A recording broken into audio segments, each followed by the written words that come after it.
बीमारियों के इलाज में होने वाले खर्च का बड़ा हिस्सा दवाइयों का होता है। हमारी टीम की एक सदस्य ने आमतौर पर काम आने वाली कुछ दवाइयों का एक प्रिस्क्रिप्शन डॉक्टर से लिया। फिर उन्होंने ये दवाइयाँ बाजार में एक केमिस्ट की दुकान से खरीदी। कितना?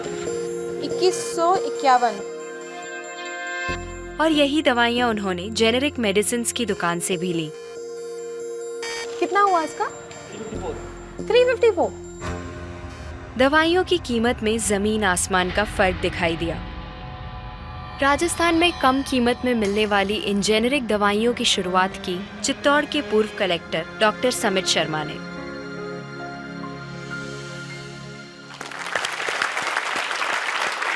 डॉक्टर समित, मुझे बताइए कि ये कैसा मुमकिन है कि हमारी जो कॉरेस्पॉन्डेंट थी वो वही दवाइयाँ उन्होंने 2000 कीमत में उनको मिली एक दुकान में, और जो जेनरिक मेडिसिन है उस दुकान में जब गई तो उनको कम में मिली, 300 में मिली। ये कैसे मुमकिन है? ठीक इसी समय प्रतिक्षण प्रतिपल एक ट्रेजेडी हमारे चारों ओर घट रही है। अर्थक्वेक की या कोई सुनामी की बात करें, उसमें जितने लोगों की जानें एक दिन में जाती हैं, उससे ज़्यादा जानें प्रतिदिन इस ट्रेजेडी की वजह से जाती है। जी, वो क्या ट्रेजेडी है? वो ट्रेजेडी ये है साहब कि जो दवाइयों की जो वास्तविक कीमत है वो तो बहुत ही कम है, पर जो दवाइयाँ हम जब बाजार से खरीद के लाते हैं तो हमें वो 5 गुना, 10 गुना, 20 गुना, कई बार तो 50 गुना से भी ज़्यादा दामों पे हम उसको खरीदते हैं।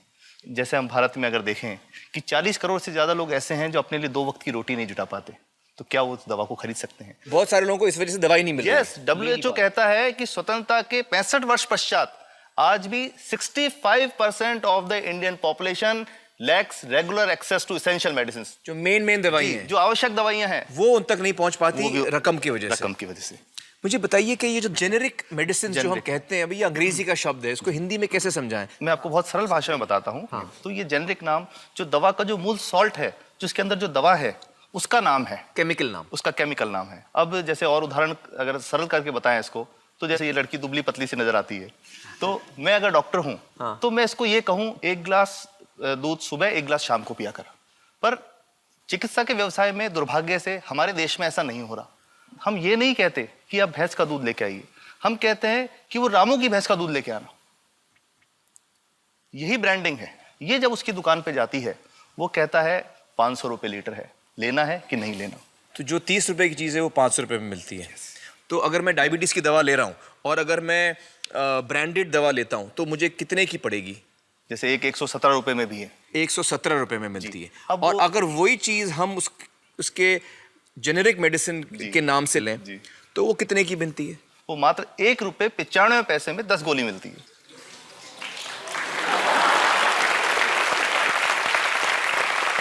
और दोनों गोलियों में कोई फर्क नहीं है किसी किस्म का? 100% समान, क्योंकि उसकी उत्पादन लागत ही इतनी है। उसका manufacturing, packaging, transport, retail margin, जो उसके मार्जिन जो हैं, जो हमारे ज्यादा वो सब मिला करके उतने की ही पड़ती है। कुछ कैंसर के मैं आपको उदाहरण दूंगा, उसमें एक ही दवा जो ब्लड कैंसर के काम में आती है जी, बाजार में 1.25 लाख रुपए का एक पैकेट मिलता है। 1.25 लाख का एक पैकेट जो 1 महीने चलता है। और जेनरिक में वही दवा जेनरिक में अलग अलग कंपनीज जो बनाती हैं, एक 10,200 में बेचती है, एक 8,800 में बेचती है और एक 6,500 में बेचती है। मतलब ये आपका ये कहना है कि आपके ये प्रयास से इतने कम में राजस्थान में पब्लिक को, आवाम को ये दवाएं पहुंचा रहे हैं आप इस वक्त? जी, क्या बात है। मेरा ये सवाल है कि डॉक्टर्स जो हैं वो हमारे पर्ची पर जी जेनेरिक नाम क्यों नहीं लिख के देते? क्यों लिखते हैं वो ब्रांडेड? जाने नहीं देंगे बाहर फिर? नहीं, सब जाने देंगे। जब एक नया मेडिकल प्रैक्टिशनर जब प्रैक्टिस शुरू करता है तो उसके पास जो कंपनी के जो मेडिकल रिप्रेजेंटेटिव्स होते हैं, सेल्स बढ़ाने का उनका काम होता है, मार्केटिंग प्रिंसिपल के हिसाब से सेल्स एजेंट होते हैं बेसिकली। फिर वो कहते हैं साहब आप हमारी जो दवा है यही लिखना, ये बहुत बेहतर दवा है, इससे मरीज ठीक होगा। और उनको डॉक्टर्स को लिखने के लिए उनको प्रेशराइज किया जाता है, उनको टेम्प्ट किया जाता है। तो ये इसमें बहुत बड़ा कारण है जो दवा की कीमत को उसकी वास्तविक कीमत से 5-10 गुना 20 गुना तक बढ़ा देता है। एक बहुत बड़ा कारण है, क्योंकि हमारे पास जब हम टेंडर करते हैं तो बहुत सारे कंपनी वाले आते हैं, जो भारत की जो सबसे बेहतर कंपनियां, जिसके भी नाम वो रेपुटेड कंपनियां जिनके नाम आप ले सकते हैं, वो सभी हमें वो उसको जो 70 रुपए की है उसको 2 रुपए में 5 रुपए में दे रही है, 30 रुपए की दवा 2 रुपए में दे रही है। इतना ज्यादा फर्क तो कंपनी तो दे सकती है और देना चाहती है और हमें देती भी है इतनी कम दामों में, हमें दे रही है ना, ये संभव तो है। अच्छा, मैं आपको बताऊंगा कि भारत से हम लगभग 45,000 करोड़ रुपए की जेनरिक दवाइयां प्रतिवर्ष विदेशों को निर्यात करते हैं। आप भेजते हैं दुनिया भर में जेनरिक, ये जो सस्ती दवाएं हैं आप विश्व भर में भेजते हैं, और हमारे लोगों को नहीं मिल रही। हमारे देश में महंगी है, हमारे देश में महंगी है, और अगर ऐसा है तो हमें कोई ईस्ट इंडिया कंपनी की जरूरत नहीं, हम वापस उसी दिशा में जा रहे हैं। आपने जब ये शुरू किया तो आपको कोई रेजिस्टेंस फेस करना पड़ा राजस्थान में? देखिए, जो प्रयास हम कर रहे हैं ये बेसिकली धारा के विपरीत बहने का एक प्रयास है जी। काफ़ी थ्रेट्स भी हैं, क्योंकि इसमें माफियाज भी हैं, ड्रग माफियाज जो ऑपरेट करते हैं, और हम हमेशा ये बात कहते हैं कि हम 100 साल से भी पुरानी शोषण की व्यवस्था को बदलना चाहते हैं, पर हमने हमेशा डॉक्टर्स को दोषी नहीं माना। जी। सारे डॉक्टर्स बुरे नहीं है, 50-60% तो जेन्युइनली वो चाहेंगे कि गरीबों को कम कीमत पे दवा मिल जाए, वो चाहेंगे। और आज भी ऐसे डॉक्टर्स हैं जो अपने घर से सैंपल्स ला करके अपने जेब से पैसे निकाल के मरीज का इलाज कराते हैं, ऐसे डॉक्टर्स आज भी हैं। बिल्कुल सही। तो मैं इनको एक उदाहरण भी बताता हूँ कि कैसे हमारे जो काम वाली थी उसका बच्चा था छोटा, इंसिडेंटली हम कोई समय छुट्टी मनाने कोई बाहर गए, जब हम लौट के आए 10-12 दिन बाद, तो वो लक्ष्मी के साथ उसका छोटा जो बेटा था राजू, वो भी उसके साथ आता था जब, और मेरे बच्चों के साथ खेलता था, मेरे बेटे के साथ खेलता था। तो वो लक्ष्मी अकेली ही आई, राजू नहीं आया।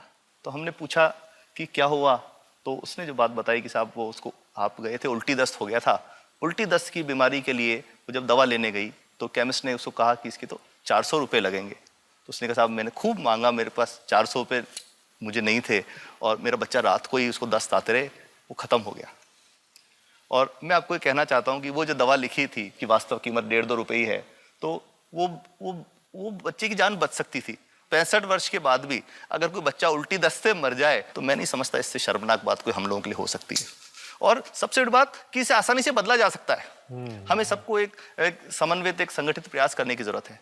ये तो कुछ भी नहीं है, कोई नई फैक्ट्री खोलनी नहीं, कोई नई दवा नहीं बनानी, ये सब जो गलत चल रहा है इसको रोकना ही तो है।